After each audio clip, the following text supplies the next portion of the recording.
मित्रों नमस्कार, मैं हूं शिव मिश्रा और आप देख रहे हैं रुद्र आईएएस चैनल। आज हम एक बहुत ही हॉट टॉपिक है, बहुत ही समसामयिक टॉपिक है, उस पर चर्चा करेंगे। बहुत सारे बच्चों को इस बारे में, इस संबंध में बहुत कंफ्यूजन रहता है। तो ओवरऑल इस सब्जेक्ट से रिलेटेड A to Z सब आप जानेंगे। हमारा टॉपिक क्या है? टॉपिक हमने लिया है इलाहाबाद हाई कोर्ट के जस्टिस यशवंत वर्मा के कारण खराब हो सकता है देश का अब तक का रिकॉर्ड। ओके, तो यशवंत वर्मा जी हैं, वो दिल्ली हाई कोर्ट के जज थे और कुछ दिन पहले, आप आगे मैं वीडियो में आपको बकायदा डेट के साथ बताऊंगा, कुछ दिन पहले उनके घर से, यानी उनका जो सरकारी आवास था, सरकारी आवास से नोटों की जली हुई गड्डियां बरामद हुई। कहने का मतलब वो घर पर नहीं थे। इसी बीच में उनके घर में आग लग गई और जब फायर ब्रिगेड के लोग वहां पर आग बुझाने पहुंचे तो वहां तो साहब नज़ारा ही कुछ और था। 500-500 रुपए के नोटों की गड्डियां पूरी सुलग रही थीं। अब उसके आगे क्या हुआ भगवान जाने, बट आगे देखिए। फिर ये भ्रष्टाचार का आरोप लगा जस्टिस यशवंत वर्मा पर। तो फिर क्या हुआ? इसके बाद जो सुप्रीम कोर्ट है, यानी कॉलेजियम है, कॉलेजियम ने उनका ट्रांसफर दिल्ली हाई कोर्ट से बढ़ा इलाहाबाद हाई कोर्ट कर दिया और सोचा कि शायद मामला यहीं रफा दफा हो जाए। लेकिन बहुत प्रेशर पड़ा उनके ऊपर, बहुत दबाव पड़ा, मीडिया का प्रेशर पड़ा और दूसरा जो है वो सरकार की तरफ से भी प्रेशर आया होगा कि भाई ये क्या कर रहे हैं। खुलेआम भ्रष्टाचार का जो जहां पर प्रथम दृष्टया सबूत दिखाई दे रहा है, आप वहां पर सिर्फ ट्रांसफर करके आलोचना होने लगी सुप्रीम कोर्ट की। तो सुप्रीम कोर्ट ने एक इंक्वायरी कमेटी बैठाई, जांच समिति बैठाई और जांच समिति की रिपोर्ट के आधार पर सुप्रीम कोर्ट ने इनके ऊपर महाभियोग चलाने का जो अनुरोध कर दिया कि जो संसद से भाई रिक्वेस्ट किया कि या अनुमति दे दी, एक तरह से कह लीजिए कि हमारी तरफ से आप फ्री हैं, अगर आप चाहें तो इनको इम्पीच कर सकते हैं, यानी इनके ऊपर महाभियोग चला सकते हैं। तो फिर क्या था? फिर महाभियोग की प्रक्रिया आरंभ हुई। अब इस वीडियो में हम ये पूरा घटनाक्रम जानेंगे डेट बाय डेट और इसके बाद हम ये जानने की कोशिश करेंगे कि अब तक कुल कितने न्यायाधीश हुए जिनके ऊपर इस तरह का महाभियोग की प्रक्रिया आरंभ की गई है। और जो मैंने टाइटल दिया है वीडियो का कि यशवंत वर्मा के कारण खराब हो सकता है अब तक का रिकॉर्ड, तो रिकॉर्ड जो है वो क्यों खराब हो सकता है या न्यायपालिका का रिकॉर्ड क्यों खराब हो सकता है, इस पर भी हम बात करेंगे। ओके, और एट द एंड हम ये जानने की कोशिश करेंगे कि यशवंत वर्मा के ऊपर जो इम्पीचमेंट की प्रोसेस स्टार्ट की गई है वो कहां तक पहुंची है अभी, और इम्पीचमेंट की प्रोसेस ओवरऑल क्या होती है। तो आइए शुरू करते इस वीडियो को। तो देखिए, फर्स्ट ऑफ ऑल जैसा मैंने बताया कि जस्टिस वर्मा के खिलाफ अब महाभियोग क्यों, यानी इम्पीचमेंट क्यों, तो 14 मार्च 2025 को दिल्ली हाई कोर्ट के जज जस्टिस यशवंत वर्मा के दिल्ली स्थित सरकारी आवास पर जले नोटों की बोरियां बरामद हुई। बाद में उनका ट्रांसफर इलाहाबाद हाई कोर्ट में कर दिया गया। ओके, यानी दिल्ली हाई कोर्ट से उनका ट्रांसफर फिर इलाहाबाद में कर दिया गया। तो जस्टिस वर्मा का जब ट्रांसफर कर दिया गया तो जांच रिपोर्ट के आधार पर जो तत्कालीन चीफ जस्टिस थे, CJI of India, chief justice of India Sanjiv Khanna ji ने जस्टिस वर्मा के सामने दो विकल्प रखा कि भैया जस्टिस वर्मा जी, या तो आप रिजाइन कर दीजिए, त्यागपत्र दे दीजिए।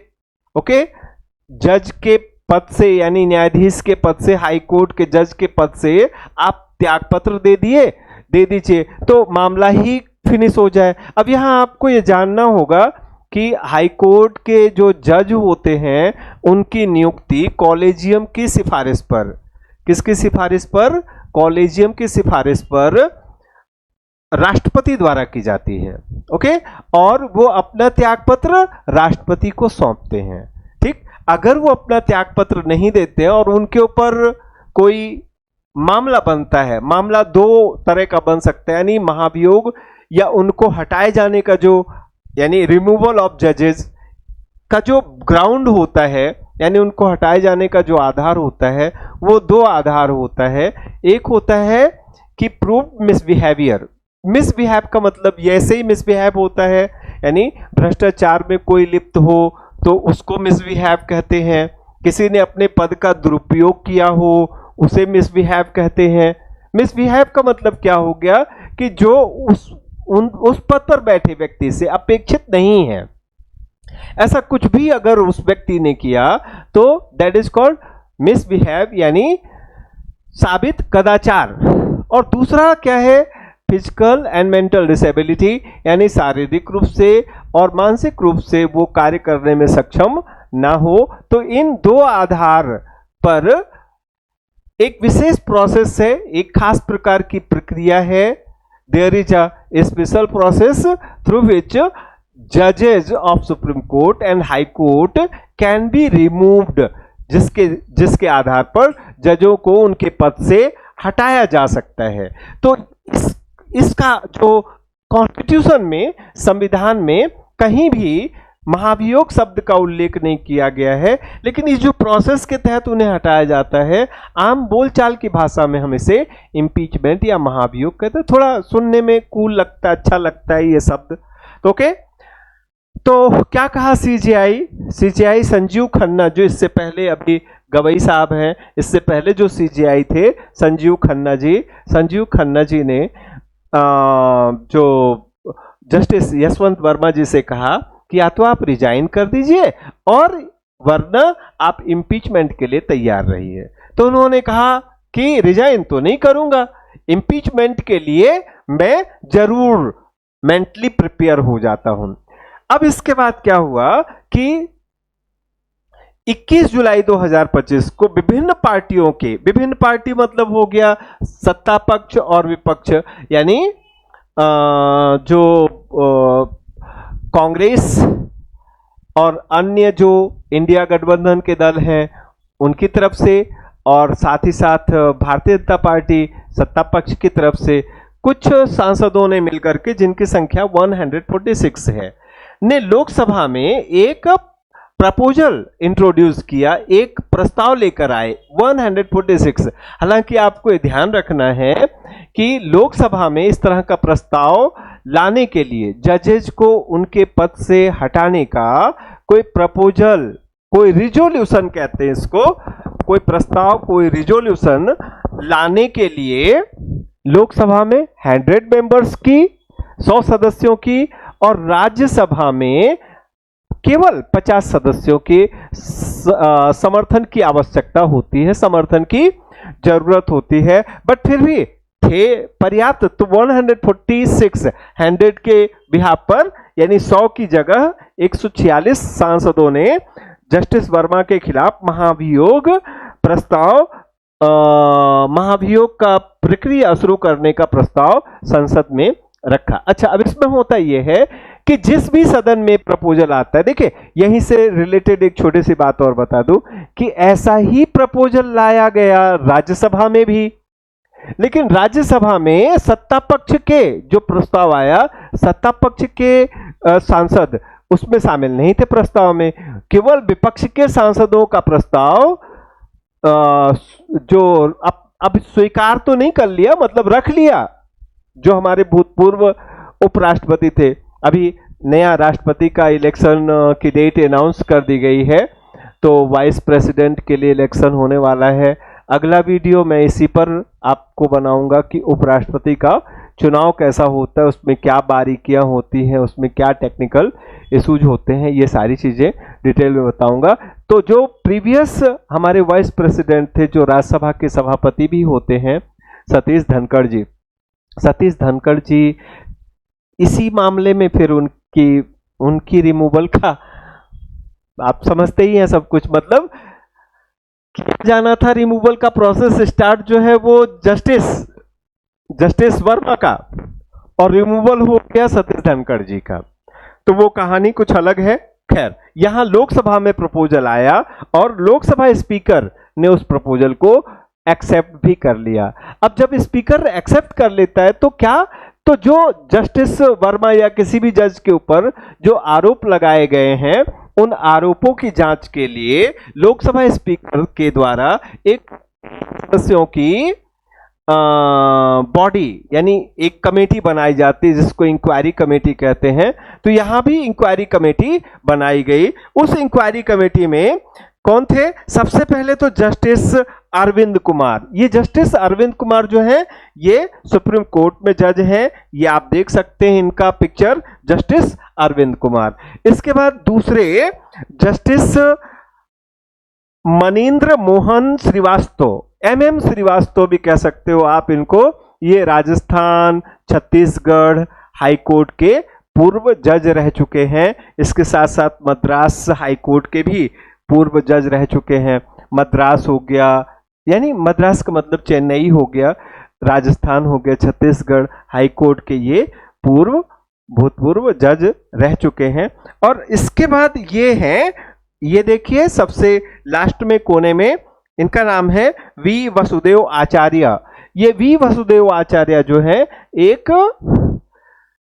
ख्याति प्राप्त विधि विशेषज्ञ हैं, कर्नाटक हाई कोर्ट के वरिष्ठ अधिवक्ता हैं। बहुत जो है बहुत अनुभव है इन्हें, बहुत लंबा अनुभव है इन्हें एडवोकेट के तौर पर विधि के क्षेत्र में कार्य करने का।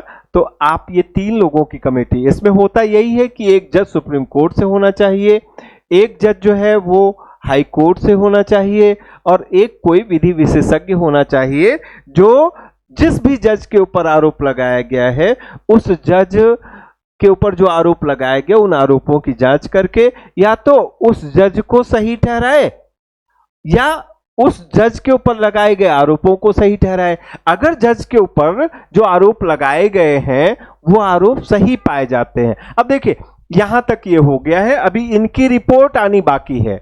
यानी जस्टिस जो यशवंत वर्मा है उनके केस में अभी यही प्रोग्रेस है कि ये कमेटी बना दी गई है, ये रिपोर्ट आएगी। अच्छा, जब तक कमेटी बना दी जाती है तब तक जो resolution of for the removal of office of जजेस या जज, वो तब तक के लिए सस्पेंड रहता है, मतलब वो कार्रवाई सदन में तब तक के लिए निलंबित रहती है।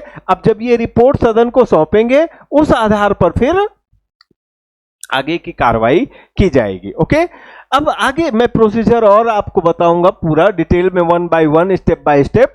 अभी तो सिर्फ हम ये जान लेते हैं कि यहां तक की प्रोग्रेस हो चुकी है, यानी यशवंत वर्मा जी के ऊपर जो आरोप लगाए गए हैं उन आरोपों की जांच के लिए ये कमेटी बना दी गई, ये समिति बना दी गई, जिसमें जो जस्टिस अरविंद कुमार जी ये सुप्रीम कोर्ट के जज हैं। इसके बाद चीफ जस्टिस मनीन्द्र मोहन श्रीवास्तव जी, इसके बाद वी वसुदेव आचार्य, ये सीनियर मोस्ट एडवोकेट या अधिवक्ता हैं, इनकी कमेटी बना दी गई है और विद इन सम डेज ये अपनी रिपोर्ट प्रस्तुत करेंगे। फिर लोकसभा और राज्यसभा में जो भी प्रोसीजर होगा उसके हिसाब से कार्रवाई की जाएगी।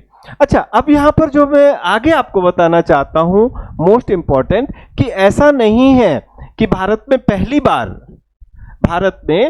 बार किसी जज को इम्पीच किया जा रहा है।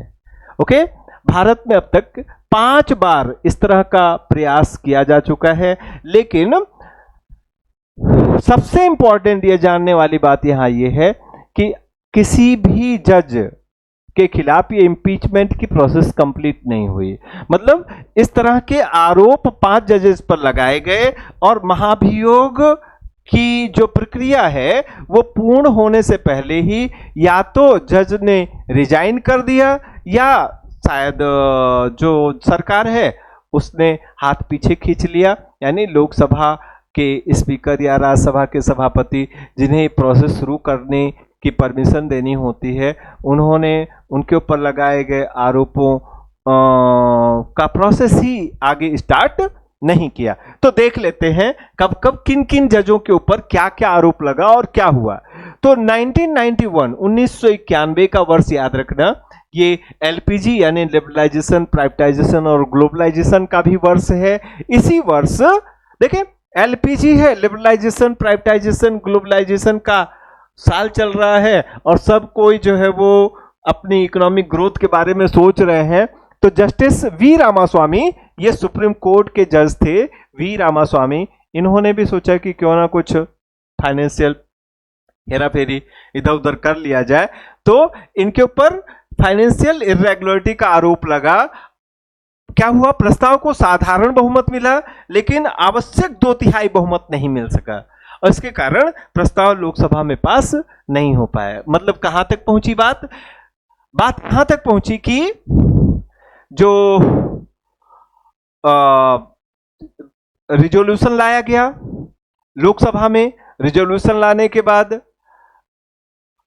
कमेटी भी बनी, कमेटी ने अपनी जांच रिपोर्ट भी दी, उस जांच रिपोर्ट पर बहस हुई। बहस के बाद जो स्पेशल मेजॉरिटी से उस रिजोल्यूशन को पास करना होता है, पहले लोकसभा से फिर राज्यसभा से, तो वो लोकसभा में ही फेल हो गया। ओके, और इस कारण ये इम्पीच्ड नहीं हुए। वर्ष 2011 की बात है और ये जो तस्वीर आप देख रहे हैं महाशय की, ये कलकत्ता हाई कोर्ट के जज हैं जस्टिस सौमित्र सोन।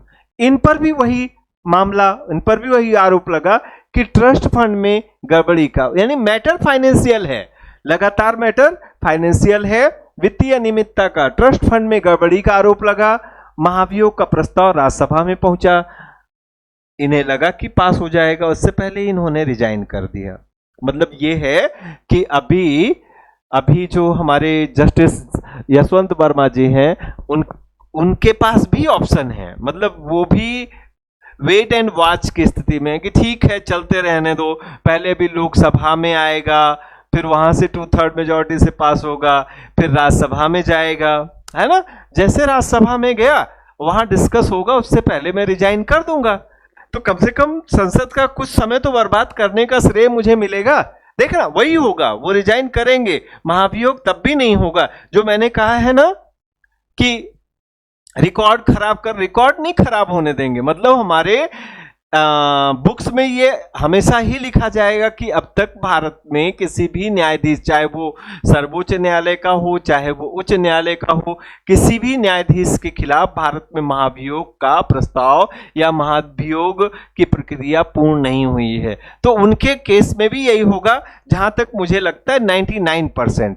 तो इनका दूसरा केस हो गया। तीसरा केस 2011 का ही है और ये सिक्किम हाई कोर्ट के चीफ जस्टिस पीडी दिनाकरन पर भ्रष्टाचार का आरोप लगा। इन पर भी करप्शन का ही आरोप लगा और महाभियोग की प्रक्रिया शुरू होती इससे पहले ही इन्होंने रिजाइन कर दिया। वर्ष 2015 में गुजरात हाई कोर्ट के जज जस्टिस जेबी पारदीवाला, ये जस्टिस जेबी पारदीवाला हैं, इनके ऊपर जो है पहली बार ये है कि विवादित टिप्पणी, इन्होंने कोई अमर्यादित विवादित टिप्पणी दी होगी, उस पर महाभियोग का मामला बना और क्या हुआ कि टिप्पणी हटाए जाने इन्होंने टिप्पणी वापस ले ली, इससे प्रस्ताव भी वापस ले लिया गया। वर्ष 2018 ये 5वां केस है, तत्कालीन CJI justice chief justice of India, ये ध्यान रखना, ये first time chief justice of India Deepak Mishra पर प्रशासनिक अनियमितता के आरोप में महाभियोग चलाने का प्रस्ताव राज्यसभा में प्रस्तुत किया गया। मतलब राज्यसभा में प्रस्ताव आया, लेकिन तत्कालीन राज्यसभा के जो सभापति थे वेंकैया नायडू जी, उन्होंने उसको खारिज कर दिया। तो यहां भी ये प्रपोजल पास नहीं हो पाया। महाभियोग का मतलब क्या होता है? महाभियोग का मतलब होता है संसद की तय प्रक्रिया के जरिए किसी जज को उसके पद से हटाना ही महाभियोग कहलाता है। जजों को हटाने का संवैधानिक प्राविधान क्या है? तो जैसा मैंने आपको पहले बताया कि संविधान में महाभियोग शब्द का उल्लेख नहीं किया गया है। अनुच्छेद 124 में सर्वोच्च न्यायालय के न्यायाधीश को हटाने और अनुच्छेद 218 में, ये दोनों आर्टिकल्स आप याद रखना, अनुच्छेद 218 में उच्च न्यायालय के न्यायाधीशों को हटाने की बात की गई है। और क्या कहा गया है कि उस विधि से हटाया जाएगा जो विधि संसद द्वारा तय की जाएगी। तो संसद ने क्या किया, संसद ने 1968 में श्रीमती इंदिरा गांधी की गवर्नमेंट थी, 1968 में न्यायाधीश जांच अधिनियम बनाया गया।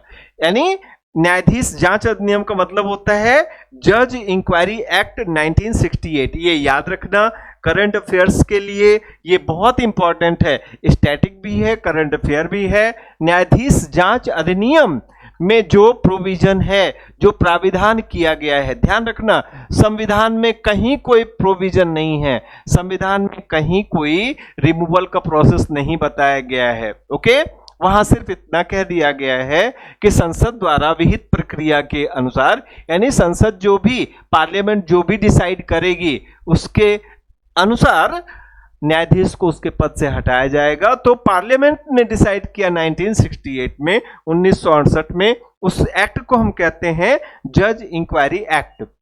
ओके, जजों को हटाने का आधार, जजों को हटाने का आधार क्या है मैं बता चुका हूं आपको, proved misbehaviour and physical and mental disability. अब इसके बाद सबसे पहला आता है संसद के किसी भी सदन में रिजोल्यूशन ऑफ रिमूवल।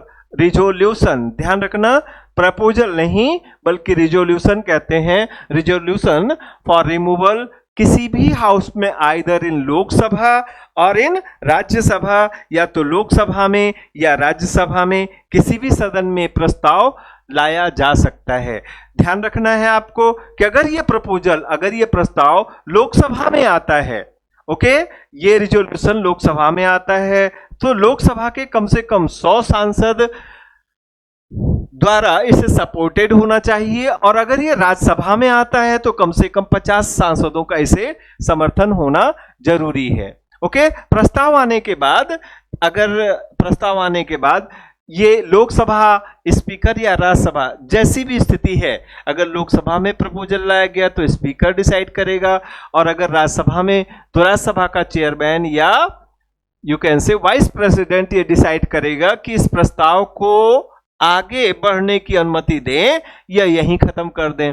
तो अगर वो इसे मंजूरी दे देगा तो जैसा मैंने अभी आपको बताया, इसके बाद एक 3 मेंबर्स की कमेटी बनाई जाएगी, 3 सदस्यों की एक समिति बनाई जाएगी, जिसमें एक सुप्रीम कोर्ट का जज होगा, दूसरा किसी हाई कोर्ट का चीफ जस्टिस होगा, और तीसरा जो है प्रतिष्ठित विधि विशेषज्ञ होगा।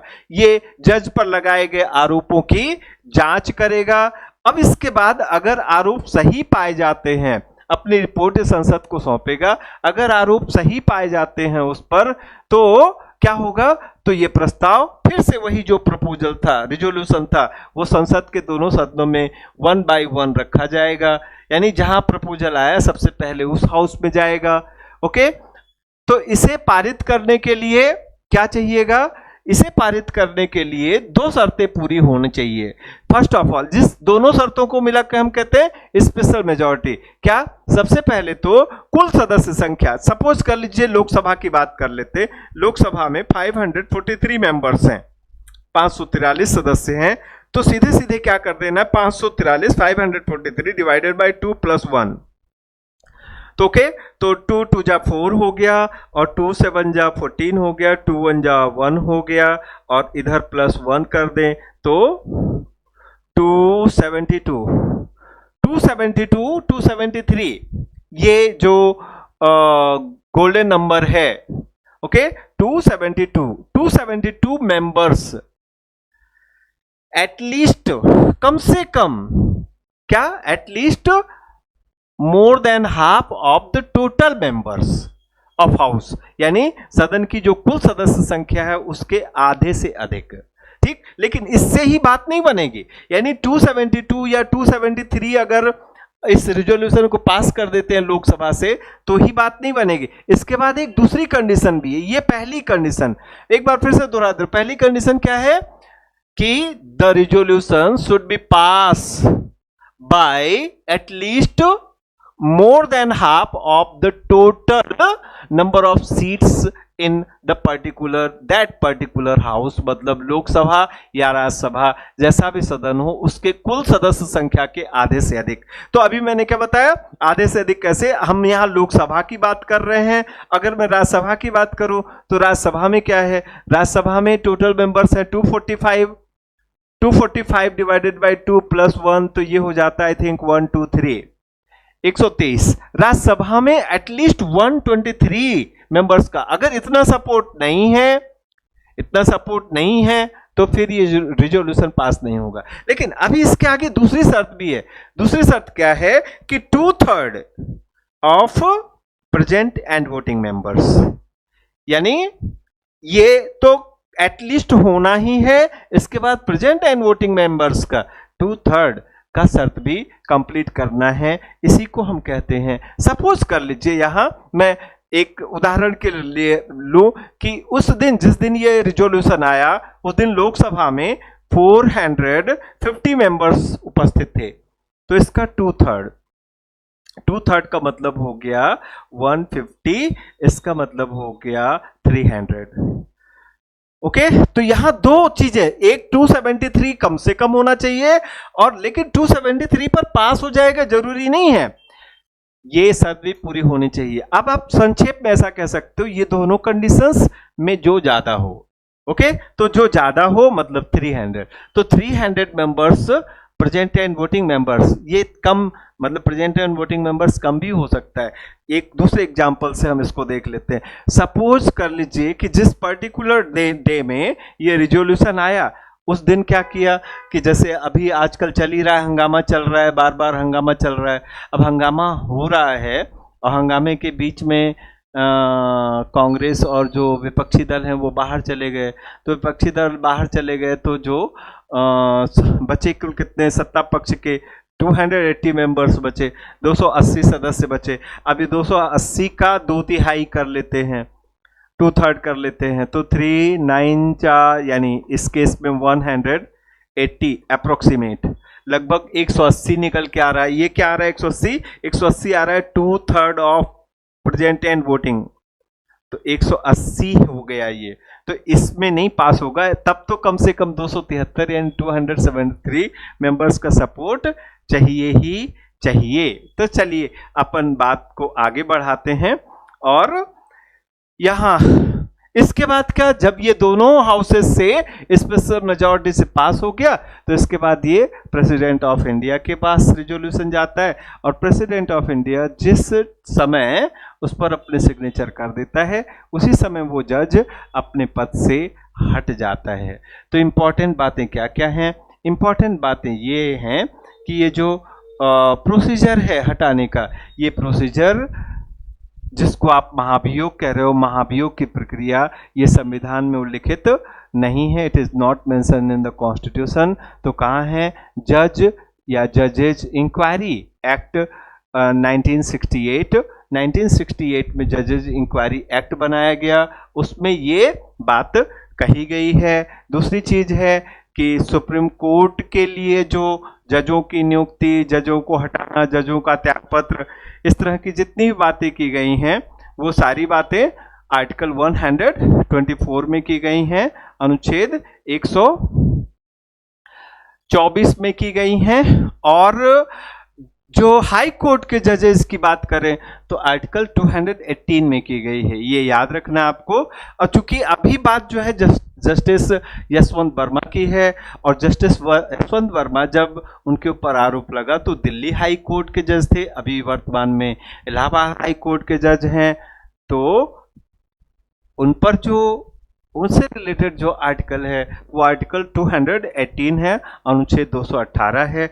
और याद रखने वाली बात यह है कि अब तक इस तरह से कुल 5 व्यक्तियों पर ये, अब जस्टिस वर्मा जो है वो 6वें हो गए, तो 5 जस्टिस वर्मा सहित 6 लोग ऐसे हैं जिन पर ये महाभियोग की प्रक्रिया मतलब इस तरह के आरोप लगे, जिसमें से एक व्यक्ति पर महाभियोग की प्रक्रिया आरंभ होने से पहले भी। बट मोस्ट इंपॉर्टेंट फैक्ट ये है कि उन 6 लोगों, इन तमाम 6 लोगों में से एक जो है सीजेआई जस्टिस दीपक मिश्रा, जिनके ऊपर भी आरोप लगाया गया और महाभियोग की प्रक्रिया शुरू करने के लिए रिजोल्यूशन लाया गया। बट वो वेंकैया नायडू, जो कि राज्यसभा में लाया गया, राज्यसभा के सभापति थे हमारे तत्कालीन उपराष्ट्रपति वेंकैया नायडू जी, उन्होंने रिजेक्ट कर दिया, तो प्रोसीजर आगे ही नहीं बढ़ा। इनके अलावा जो गुजरात हाई कोर्ट के जस्टिस, कोई चीफ जस्टिस नहीं, गुजरात हाई कोर्ट के जस्टिस, उसके अलावा जो है गुजरात हाई कोर्ट के जस्टिस के अलावा सिक्किम हाई कोर्ट के जज, कोलकाता हाई कोर्ट के जज और सुप्रीम कोर्ट के जज, ये 5 लोग और हो गए। और एक बात और जो आपको ध्यान में रखनी है वो ये है कि अभी जो जस्टिस यशवंत वर्मा पर आरोप लगाए गए हैं, उन आरोपों की जांच के लिए जो 3 सदस्यीय कमेटी बनाई गई है, उसमें जस्टिस अरविंद कुमार, इसके बाद MM श्रीवास्तव और BV आचार्य, अरविंद कुमार, MM श्रीवास्तव, BV आचार्य। ओके, ये 3 सदस्य हैं, ये करंट में पूछा जा सकता है। तो इस टॉपिक पर बस इतना ही। आई थिंक जजेस की नियुक्ति, जजेस को हटाने से संबंधित, आई थिंक जजेस को हटाने से संबंधित जो भी उहापोह हो या जो भी दिक्कतें आपके दिमाग में चल रही थी, वो अब सॉल्व हो गई। आज इस सेशन में बस इतना ही। किसी और टॉपिक के साथ, किसी और बेहतरीन विषय के साथ नेक्स्ट वीडियो में हम आपसे फिर मिलते हैं। तब तक के लिए इजाजत दीजिए। धन्यवाद। जय हिंद, जय भारत।